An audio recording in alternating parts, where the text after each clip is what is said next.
Olá, colecionadores e seguidores do canal Coisa de Colecionador. Eu, infelizmente, sou obrigado a confessar que fiquei frustrado com esse título, um dos títulos mais novos, o mais novo título, em junho de 2025, da editora Super Prumo, com 2 estrelas aqui, do Laudelino de Oliveira Lima e do Joe Bennett. Eu vou explicar por quê nesse vídeo aqui para vocês e vou mostrar novamente um pouco do interior desse tomo 1 aqui de Pelo Meu Sangue, tá? Mas antes disso, eu tenho que falar para vocês que eu tenho feito muitos elogios porque realmente merecem os títulos da Super Prumo. Vou relembrar aqui rapidamente antes de falar do que eu pretendia falar aqui no vídeo. Olha, adorei desde o início o Doutrinador, desde o início. Tá aqui a saga do Doutrinador de 2013 a 2018. Muito boa. 3 edições compiladas. Depois, Doutrinador, o Vírus Vermelho, também muito bom. Depois, Dose Tripla, do Doutrinador ainda, que é a última que saiu agora em 2025. Tá? Também muito legal. Além dele, gostei especialmente do Destro, que é aquele futuro apocalíptico, né? Que é uma coisa que a gente gosta bastante, aquela coisa meio Mad Max, né? Que é uma marca no cinema e na cultura de uma forma geral. Então, também já elogiei bastante tanto o Destro número 1 quanto o Destro número 2.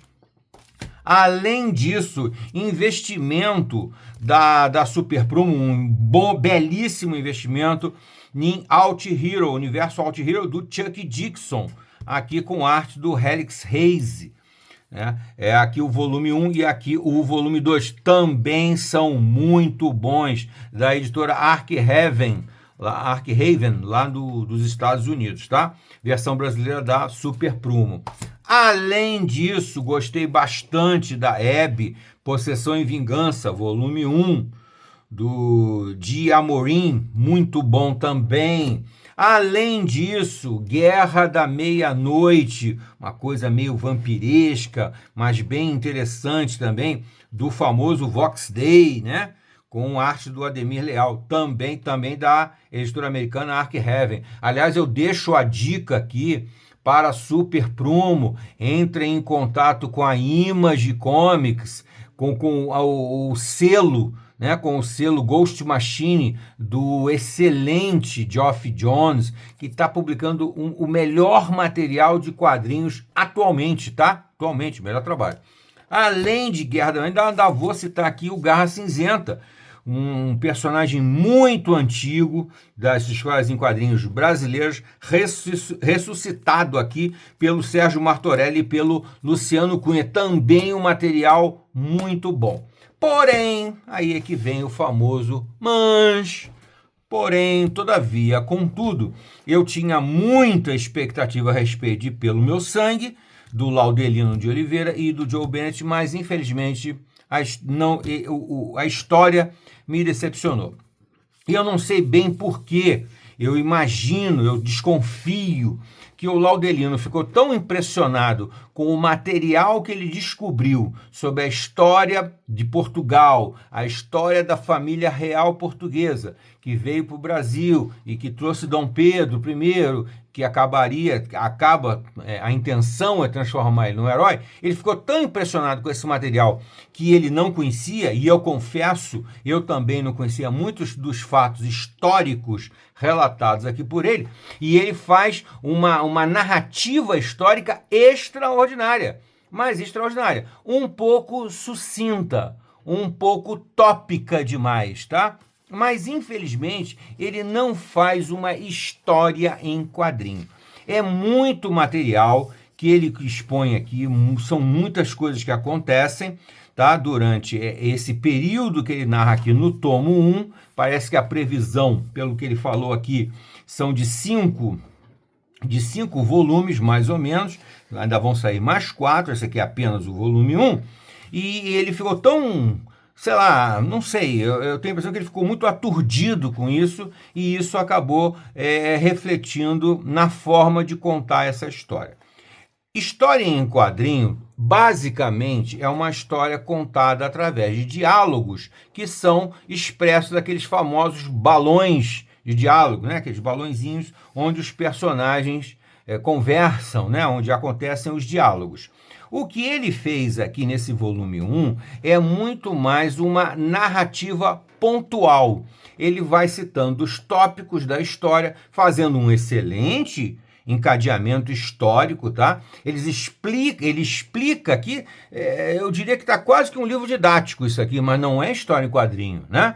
Em que ele vai contando desde as origens os fatos que acabaram desencadeando a vinda da família real portuguesa para o Brasil e acabando transformando o Brasil num país independente, aquela coisa toda da história do Dom Pedro I, que a gente conhece o basicão. Ele aqui vai contar muito mais coisas, mas muito mais mesmo. Ele começa contando aqui, para vocês terem uma ideia, o grande terremoto trágico da história de Portugal, que atingiu de uma forma grotesca todo o país. O país é um país muito pequeno, né? Vocês sabem que Portugal é um país muito pequeno, e que foi arrasado por um grande terremoto, que veio ser seguido de vários outros cataclismas, né? Inclusive um tsunami, que morreu mais de 90 mil pessoas aqui.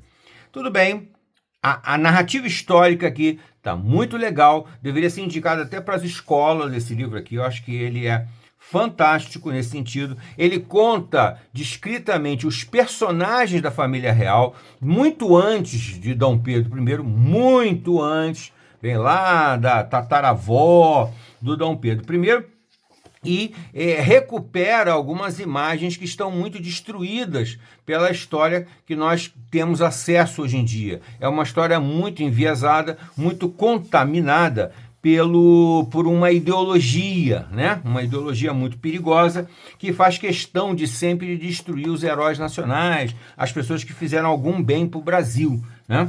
Então, toda a fase do Brasil colônia, do Brasil império, do Brasil é sempre muito mal vista pelos historiadores brasileiros, que são historiadores basicamente contaminados pela ideologia, né? Inclusive, ele chega a contar aqui, eu vou até tentar seguir um pouquinho, aqui ele conta um pouquinho da história de Portugal, associada demais à história da Inglaterra e à história da França, né? Porque foi nesse período que aconteceu a famigerada Revolução Francesa, que na verdade não é nada do que os escritores contam até hoje. Aquilo foi uma grande barbárie, aquilo foi um absurdo, uma imoralidade, né, que os próprios franceses, de certa forma, exceto os muito enviesados ideologicamente, não gostam mais dessa história. Tá? E ele aqui relata com muita propriedade, com muito equilíbrio, com muito bom senso, de que a ideia da Revolução Francesa pode até ter sido boa, mas a prática dela foi a pior possível. Tá? Inclusive matando freiras que viviam na clausura, porque eles achavam que elas eram conspiradoras, que estavam conspirando contra a grande revolução, aquela coisa toda. Então foi uma grande tragédia e ele relata muito bem. Só que praticamente não é uma história em quadrinho porque não existem diálogos, não existe uma contação de histórias através dos personagens.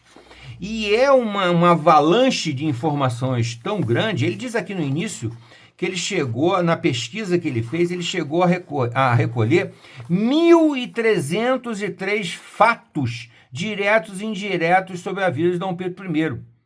Tá? A conexão desses fatos num livro tradicional foi estimada em 2.500 páginas. Amigo, é muita informação para você tentar resumir numa história em quadrinho de 64 páginas.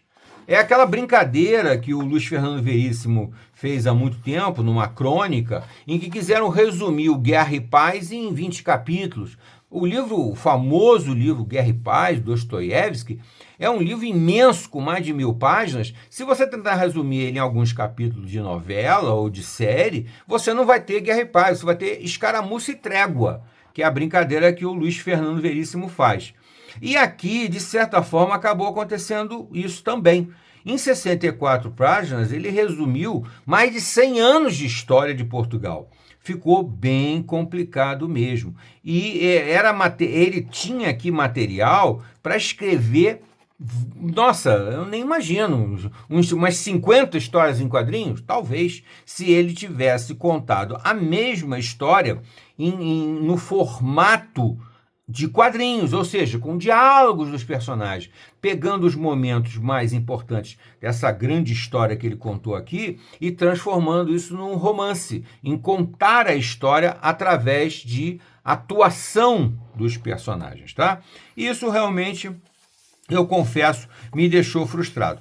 Também me deixou frustrado o trabalho do Joe Bennett, tá? Eu não sei de que forma o Joe Bennett trabalhou, mas acho que, eu não sei se foi sob pressão, prazo, coisa e tal, mas me pareceu um trabalho um pouco preguiçoso, o John Bennett. É um grande artista, né? Nossa, tem trabalhos maravilhosos dele publicados pela Marvel, mas esse trabalho aqui dele, olha bem esse quadro aqui, por exemplo, como você percebe nitidamente, isso aqui é um rascunho pintado. Isso aqui não foi exatamente arte finalizado. Isso aqui é um rascunho com alguma tinta em cima. Então, me pareceu um trabalho muito afobado, acelerado, sem muita personalidade, sem muita força, que é o trabalho típico, né? Inclusive reconhecido internacionalmente, do Joe Bennett. Tá bom, gente? Essa é a minha opinião sobre essa publicação. Eu continuo sendo um fã da seleção de títulos da Super Promo, mas confesso a vocês que, pelo meu sangue, tomo 1 não vale a pena, tá? E talvez, quem sabe, a partir do tomo 2, ele dê uma guinada e comece a contar a história de uma forma de roteiro de história em quadrinho e não uma narrativa de fatos ilustradas, porque isso aqui me parece uma narrativa de história de fatos ilustrada. Funciona até muito bem como um livro didático, mas não funciona muito bem como história em quadrinho. Tá bom, gente? Se você chegou até aqui, deixa o seu gostei, não gostei, faz parte da brincadeira. E não deixe de se inscrever no canal, a gente precisa dessa ajuda de vocês para continuar trazendo esse material para vocês. Até a próxima.